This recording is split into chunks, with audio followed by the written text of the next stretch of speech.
80 స్థానాలకు సంబంధించి సర్వే సంస్థ న్యూస్18 ఎన్డీఏ కూటమికి 68 నుంచి 71 సీట్లు వచ్చే ఛాన్స్ ఉందని, ఇండియా కూటమికి 9 నుంచి 12 సీట్లు వచ్చే ఛాన్స్ ఉందని, యాక్సిస్ మై ఇండియాకి ఇండియా కూటమి వాళ్ళు ఇచ్చిన సర్వే ఏంటంటే ఎన్డీఏ కూటమికి 64 నుంచి 67, ఇండియా కూటమికి 12 నుంచి 15, రిపబ్లిక్ పీమార్క్ ఎన్డీఏ కూటమికి 69, ఇండియా కూటమికి 11, India news the dynamic NDA కూటమికి 67, ఇండియా కూటమికి 13, టుడేస్ చాణక్య ఎన్డీఏ కూటమికి 68, ఇండియా కూటమికి 12, అంటే 15 మ్యాక్సిమం వీళ్ళకి ఇచ్చింది. వీళ్ళు ఎక్కడ 60 తగ్గట్లేదు.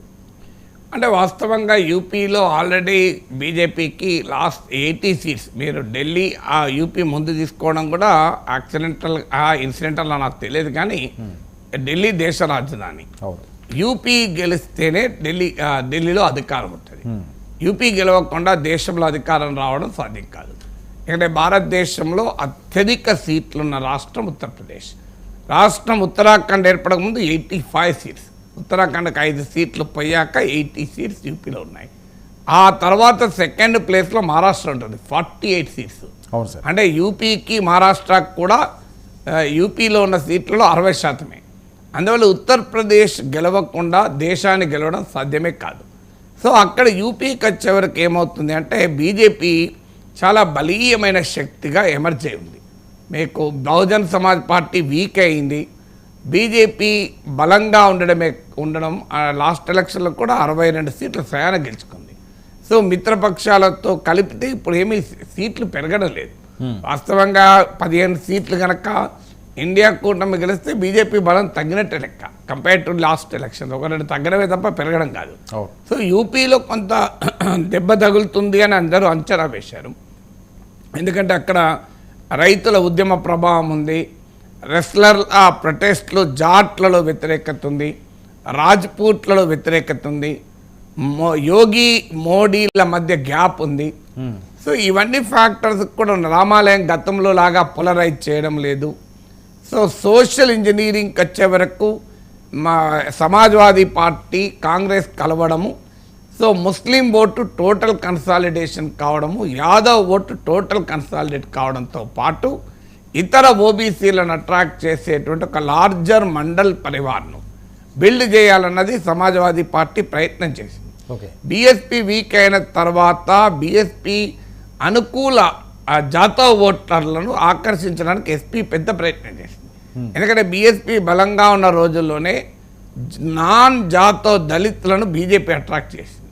సో నాన్ జాతవ్ దళిత్ బీజేపీతో ఉన్నారు కనుక జాతవ్ దళిత్ను సమాజ్వాదీ పార్టీ అట్రాక్ట్ చేసే అవకాశం ఉంది. కానీ ఇవన్నీ చేసినా కూడా ఎస్పీ లాస్ట్ టైం బీఎస్పీతో కలిసి పోటీ చేసింది, ఈసారి కాంగ్రెస్తో కలిసి పోటీ చేసింది. కానీ జరిగినటువంటి డైమెన్షన్ ఏంటంటే ఎన్డీఏమో విస్తరించింది. రాష్ట్రీయ లోక్దళ్ ఇండియా కూటమిలో కీలక పార్టీ చౌదరి చరణ్ సింగ్కు భారతరత్న ఇచ్చి, అజిత్ సింగ్ కుమారుడు చరణ్ సింగ్ మనవడైన జయంత్ సింగ్ నాయకత్వంలో ఉన్నటువంటి ఆర్ఎల్డి ఎన్డీఏలో చేరింది. నిన్న మొన్నటిదాకా ఇండియా కూటమిలో ఉన్న పక్షం వెస్ట్రన్ ఉత్తరప్రదేశ్లో బలమైన జాట్ ఫార్మర్ బేస్ ఉన్నటువంటి పార్టీ అది. సో అందువల్ల ఆర్ఎల్డి ఎన్డీఏలో చేరడం ఒక కీలక పరిణామం. ఎందుకంటే అంతకుముందు 2019 కన్నా ముందు ఉప ఎన్నికలు జరిగితే గోరఖ్పూర్, ఫతేపూర్, కైరానా, ముఖ్యంగా కైరానా లాంటి సీట్లలో క్లియర్గా ఆర్ఎల్డి, ఎస్పీ అలాగే బీఎస్పీ ఈ 3 పార్టీలు కలిస్తే కాంగ్రెస్ కూడా కలిసిన చోట బీజేపీని కొట్టిపడేశారు. అందువల్ల ఆర్ఎల్డి ఇండియా కూటమి నుంచి ఎన్డీఏ కూటమికి వెళ్ళడం, అందుకొరకు చౌదరి చరణ్ సింగ్ భారత కారణం చెప్పి వెళ్ళడానికి అవకాశం ఇవ్వడం, ఇలా ఎన్డీఏమో ఫర్దర్ కన్సాలిడేట్ అయింది. అంటే ఆర్ఎల్డీతో పాటు ఆల్రెడీ బీజేపీతో చిన్న పార్టీలు ఉన్నాయి. ఇప్పుడు అప్నా దళ్, అనుప్రియ పాటిల్, సంజయ్ నిషాద్ వాళ్ళ పార్టీ, ఇలా కాస్ట్ బేస్డ్ పార్టీస్ ఉన్నాయి. చిన్న ప్రాంతాలకు వాళ్ళకి ఆయా ఏరియాలో ఇప్పుడు అనుప్రియ పాటిల్ నాయకత్వంలో అప్నా దళకు వారణాసి సమీప ప్రాంతాల్లో కొంత బలం ఉంటుంది. అందువల్ల ప్రధానమంత్రి, ప్రైమ్ మినిస్టర్ కూడా మీకు వారణాసి నుంచి పోటీ చేయడం కూడా యూపీ పైన ప్రభావం చూపుతుంది. లాస్ట్ ఎలక్షన్లో 4.5 లక్షలతో మోడీ గెలిచాడు. ఈసారి అయితే 5 లక్షలకు తగ్గకుండా మెజారిటీ వస్తుందని అంటున్నారు మోడీకి. సో అందువల్ల రామాలయ నిర్మాణం యూపీలోనే జరిగింది, కాశీ విస్తరణ జరిగింది. మీకు కాశీ కారిడార్ ప్రాజెక్ట్ జరిగింది. సో ఈ పరిణామాలన్నీ మీకు ఉత్తరప్రదేశ్లోనే జరిగింది. యూపీలో హిందుత్వ పాలిటిక్స్ బలంగా ఉంది. బలమైన సోషల్ ఇంజనీరింగ్ అంటే అక్కడ బ్రాహ్మణ్, బనియా, ఠాకూర్ లాంటి అప్పర్ కాస్ట్ల ఓట్లతో పాటు non Yadav, OBCs, non Jatav, Dalit వీళ్ళందరినీ కూడా బీజేపీ పోగేసి ఒక బలమైన సోషల్ ఇంజనీరింగ్ ఉంది. అలా ఎన్డీఏమో విస్తరించింది, కన్సాలిడేట్ అయింది. ఇందుకు భిన్నంగా యాంటీ బీజేపీ శిబిరం చీలింది. ఎస్పీ కాంగ్రెస్ ఒకవైపు, బీఎస్పీ మరోవైపు, మన ఎంఐఎం ఓవైసీ నాయకత్వం ఎంఐఎం కూడా చిన్న చిన్న పార్టీలను కలుపుకొని 4వ కూటమిగా కూడా రంగంలో దిగింది. ఇప్పుడు అప్నా దళ్లోని ఒక వర్గాన్ని ఇలా ఒక చిన్న చిన్న కాస్ట్ బేస్ పార్టీని కలుపుకుంది. అందువల్ల బీజేపీ ఓటమో కన్సాలిడేట్ అయింది, యాంటీ బీజేపీ ఓటమో స్ప్లిట్ అయింది. సో లాస్ట్ అసెంబ్లీ ఎలక్షన్లో కూడా సమాజ్వాదీ పార్టీ ఓట్లు, సీట్లు గణనీయంగా పెరిగాయి. కానీ బీజేపీని ఓడించేంత స్థాయిలో పెరగలేదు. సో అక్కడ కూడా ఈ బేస్ లైన్ ఎఫెక్ట్ కీలకం. అంటే ఆల్రెడీ భారీ మెజారిటీతో, భారీ ఓటింగ్తో బీజేపీ ఉంది. సో బీజేపీ గుట్ట ఎక్కి ఉంది, ప్రతిపక్షాలు కిందెక్కడో ఉన్నారు. సో వీళ్ళు ఎంత ఫాస్ట్గా పైకెక్కినా, బీజేపీ గుట్ట మీదకెళ్ళి కొంత దిగినా స్టిల్ ఎత్తు మీద బీజేపీ ఉంటుంది. సో దాన్నే బేస్ లైన్ ఎఫెక్ట్ అంటారు. సో అందువల్ల యూపీలో ఇంకాస్త ప్రతిపక్షాలు మెరుగ్గా పర్ఫామ్ చేయవచ్చు.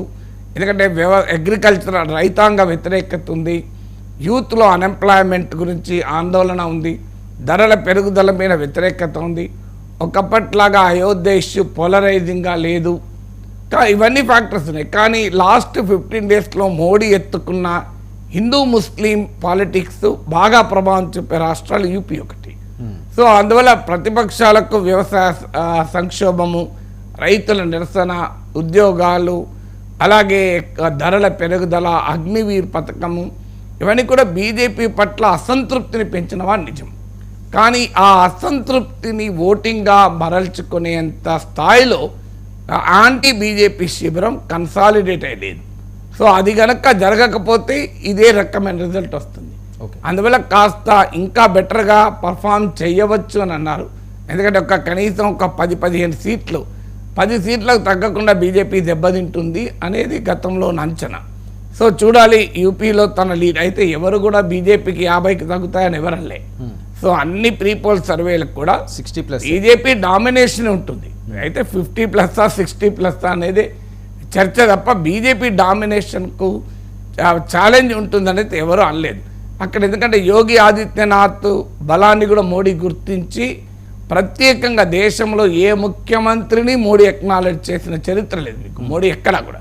కానీ యూపీలో యోగిని ఎక్నాలెడ్జ్ చేశాడు.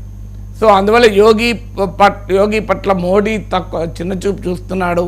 మరి మోడీ మళ్ళీ వస్తే యోగి పదవి పోతుందన్న ప్రచారం జరిగితే యోగి ఆదిత్యనాథ్కు ఉన్న వెనకాల ఉన్న ఠాకూర్ ఓటు, రాజ్పూట్ ఓటు పోతుందని గమనించి యోగిని చివరి నిమిషంలో మోడీ ఎలివేట్ చేసి కూడా మాట్లాడాడు. సో అలాగే మాఫియాను కంట్రోల్ చేయడంలో యోగి ఆదిత్యనాథ్ ప్రభుత్వం చూపెట్టినటువంటి చొరవ కావచ్చు, లేదా వెల్ఫేర్ స్కీమ్స్ ప్రభావం కావచ్చు, ఇలాంటివి కూడా యోగి పాలన పట్ల వివాదాలు ఉన్నప్పటికీ కూడా అనుకూలతలు కూడా ఉన్నాయి.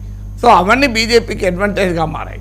ప్రధానంగా ఉన్నది ఏంటంటే బీజేపీ కన్సాలిడేట్ అయి ఉంది, అది ఎక్స్పాండ్ అయి ఉంది, ఆ ప్రతిపక్ష శిబిరం విడిపోయి ఉంది. అయినా కూడా ప్రతిపక్షం కాస్త ఇంప్రూవ్ అయ్యే అవకాశం యూపీలో కనబడుతుంది. But how much it improves అంటే ఇప్పుడు 15 సీట్లు రావడం కూడా ఒక ఇంప్రూవ్మెంటే, కానీ అంతకన్నా ఇంకా ఎక్కువ తెచ్చుకుంటుందా అనేది చూడాలి.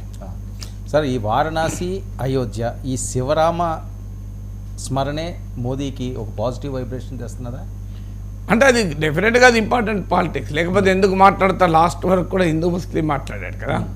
సో అందువల్ల అంటే రామనామ ప్రభావము, రామాలయ ప్రభావము మనకు సౌత్ ఇండియాలో అంత ప్రభావం కనబడకపోవచ్చు, కానీ నార్త్లో రిలీజియాసిటీ చాలా ఎక్కువ. సో నార్త్లో యాంటీ ముస్లిం సెంటిమెంట్ కూడా ఎక్కువ. ఎందుకంటే అక్కడ నేరుగా మా ముస్లిం రాజుల దురాక్రమణలను ఎదుర్కొన్నటువంటి ప్రాంతం కదా. అందువల్ల సౌత్ ఇండియాలో మనకు ఒక హైదరాబాద్ రాష్ట్రం మినహా ముస్లిం రాజు ప్రభావం లేదు కదా. మీకు అక్కడికి వచ్చే వరకు ముస్లిం రాజుల ప్రభావం హైయెస్ట్గా నార్త్ ఇండియాలో ఎదుర్కొన్నారు. సో అందువల్ల డెఫినెట్గా కమ్యూనల్